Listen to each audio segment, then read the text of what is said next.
غرباء غرباء غرباء غرباء غرباء غرباء غرباء غرباء مالک عز و جل اپنے کلام میں بیان فرماتا ہے وَقَضَى رَبُّكَ، تیرے اللہ کا یہ فیصلہ ہے، یہ حکم ہے، یہ آرڈر ہے، اللہ تعبدوا الا ایاہ، عبادت خاص اللہ کی جائے، اللہ کی عبادت میں کسی کو شریک نہ ٹھہرایا جائے۔ یہ خالق کا اس کی مخلوق پر حق ہے، اور مخلوق میں سب سے بڑا حق وَبِالْوَالِدَيْنِ إِحْسَانًا، اللہ نے اپنے حق کے بعد جس چیز کو بیان کیا وہ والدین کا حق ہے، وہ ماں باپ کے ساتھ حسن سلوک کا آرڈر ہے۔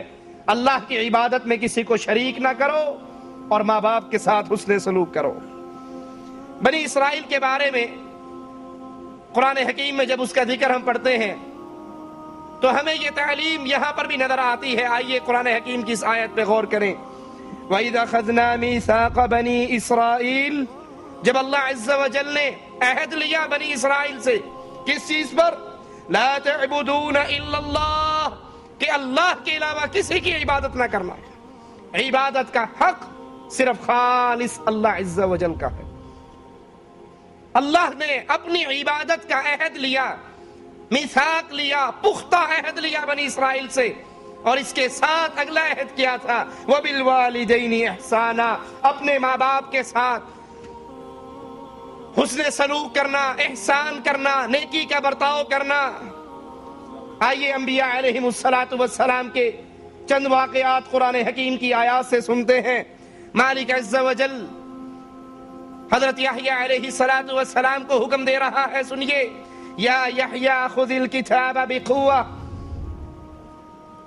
وآتیناہ الحکم صبیا وحنانا من لدنا وزکاة وکان تقیا وبرا بوالدیہ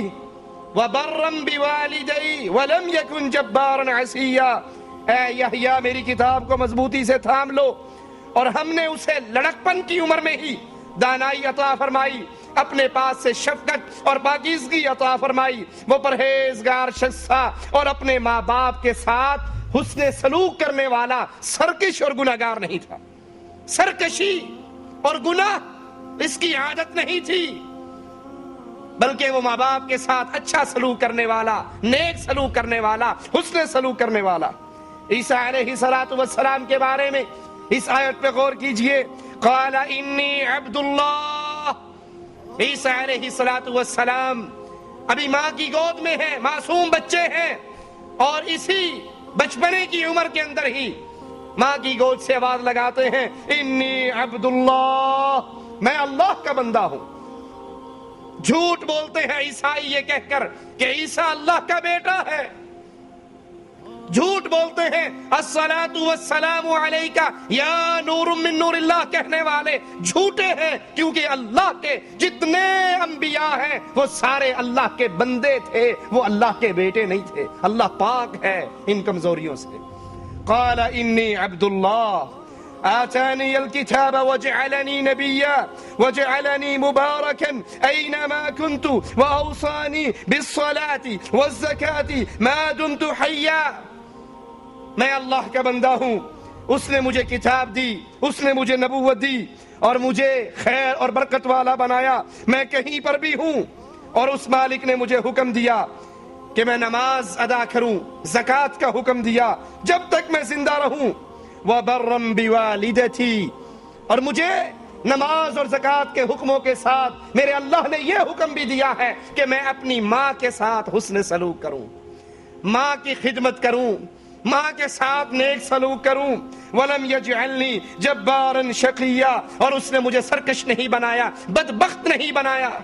مجھے یہ حکم دیا ہے جہاں نماز کا، جہاں زکوٰۃ کا، وہیں یہ مجھے حکم دیا ہے کہ میں اپنی ماں کے ساتھ اچھا سلوک کروں، ماں کی خدمت کروں، ماں کے ساتھ نیک معاملہ کروں۔ سلیمان علیہ السلام کا ذکر سنیے. فتبسم ضاحكا من قولها وقال ربي أوزعني أن أشكر نعمتك التي أنعمت علي وعلى والدي. کیڑی کی بات سن کر، چیونٹی کی بات سن کر سلیمان علیہ السلام مسکرا کے ہنس دیتے ہیں اور دعا کرتے ہیں، اے اللہ تو مجھے توفیق دے میں تیری نعمتوں کا شکر ادا کروں جو اے اللہ تو نے مجھ پر نعمتیں کی اور میرے ماں باپ پر نعمتیں کی. ماں باپ کا ذکر، ماں باپ کے لیے دعائیں، ماں باپ کے ساتھ حسن سلوک، یہ آپ کا اور میرا فرض نہیں ہے صرف، بلکہ یہ انبیاء کی تعلیمات ہے. ہر نبی اپنے ماں باپ کے ساتھ اچھا سلوک کرتے رہے، نیک سلوک کرتے رہے، حسن سلوک کرتے رہے. نوح علیہ السلام کی دعا پہ غور کیجئے. قال رب اغفر لی ولوالدی ولمن دخل بیتی مؤمنا.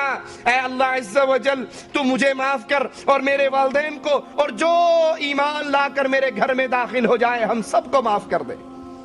دعا کے اندر اپنے والدین کے لیے دعا کرنا، ان کے لیے اللہ سے سوال کرنا، اور جب وہ زندہ ہو ان کی خدمت کرنا، یہ انبیاء کا سکھایا ہوا عمل ہے.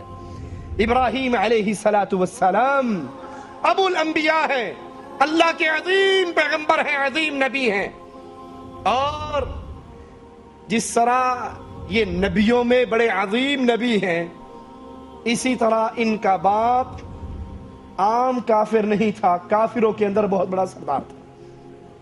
کئی طرح کا کفر ابراہیم علیہ السلام کے بابا میں جمع تھا. وہ صرف بتوں کا پجاری نہیں تھا، بت تراشتا بھی تھا، بت فروش بھی تھا، بتوں کو بیچ کے حرام کی کمائی بھی کھاتا تھا، ان کی عبادت بھی کرتا تھا. طرح طرح کے کفر اس کے اندر موجود تھے. مالک کا کلام سنیے.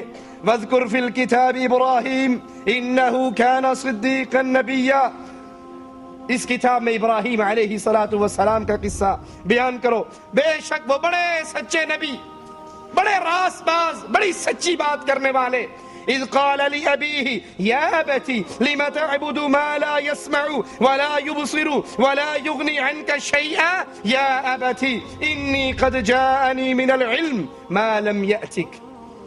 اپنے باپ کو اس کفر، اس بت فروشی کے حال میں دیکھ کر، بت پرستی کی کیفیت میں دیکھ کر اپنے باپ سے خطاب کرتے ہیں. کیسے؟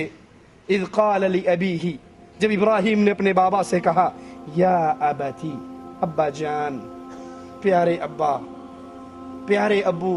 بڑی میٹھی عبارت، بڑے پیار کا جملہ، بڑا میٹھا انداز. حقیقت میں ان کا باپ کافر تھا، طاغوت تھا، بت فروش تھا، بتوں کا پجاری تھا.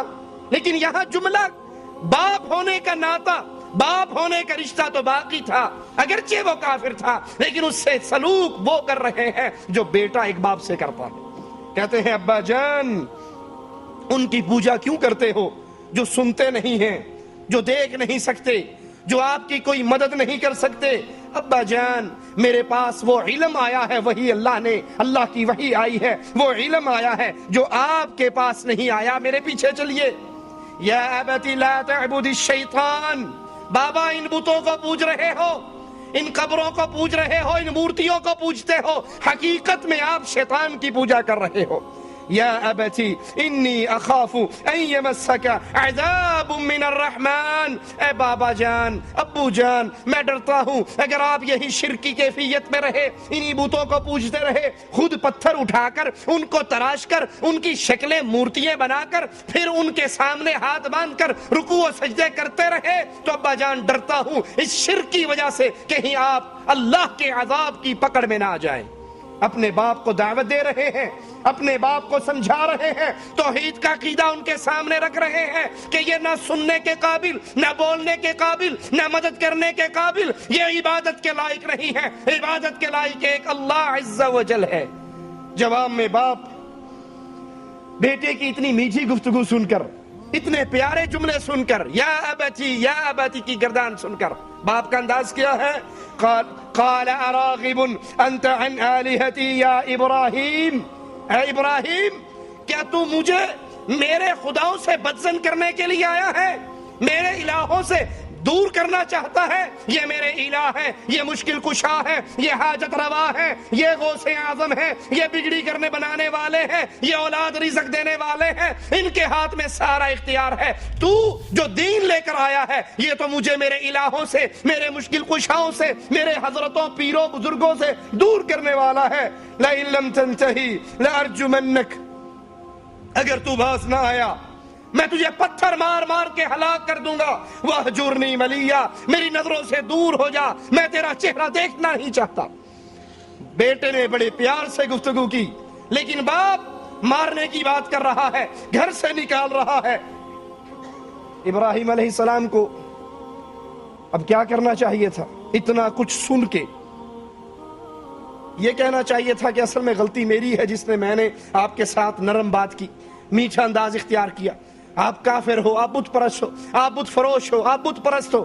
نہیں، کسی کا باپ بھلے کافر ہو، بھلے مشرک ہو، بھلے بے دین ہو، بھلے بے نماز ہو، وہ اللہ کا دشمن بھی ہو، ٹھیک ہے یہ اللہ کا باغی اور دشمن ہے، لیکن ایک بیٹے کے ساتھ باپ کا رشتہ تو ہے، باپ کا عدم احترام تو رہے گا۔ اتنی باتیں سننے کے باوجود قتل کی دھمکی، گھر سے نکال دینا، یہ سارا سننے کے بعد ابراہیم علیہ السلام اپنے بابا کو خطاب کر کے کہتے ہیں سلام علیک۔ اچھا جی ٹھیک ہے، آپ مجھے مارنے کی بات کرتے ہو، میں نے تو آپ کو جہنم سے نکالنے کی دعوت دی تھی، آپ مجھے مارنے اور گھر سے نکالنے کی بات کرتے ہو۔ سلام علیک، آپ پر سلامتی ہو، آپ پر خیر ہو، میں اس گھر کو چھوڑ کر چلا جاتا ہوں۔ اگر آپ کے والدین اہل ایمان نہیں ہیں، اہل توحید نہیں ہے، یہ شریعت اسلام پھر بھی ان والدین کے ساتھ بد سلوکی کا، بدتمیزی کی اجازت نہیں دیتی کہ آپ ان کے ساتھ گندی زبان، رف زبان استعمال کریں۔ ہاں، اگر وہ آپ کو کفر اور شرک کی دعوت دے، آپ نے اس کو تو نہیں ماننا، لیکن زبان، انداز بولتے ہوئے یہ خیال کرنا ہے جس سے میں بات کر رہا ہوں وہ میرا باپ لگتا ہے۔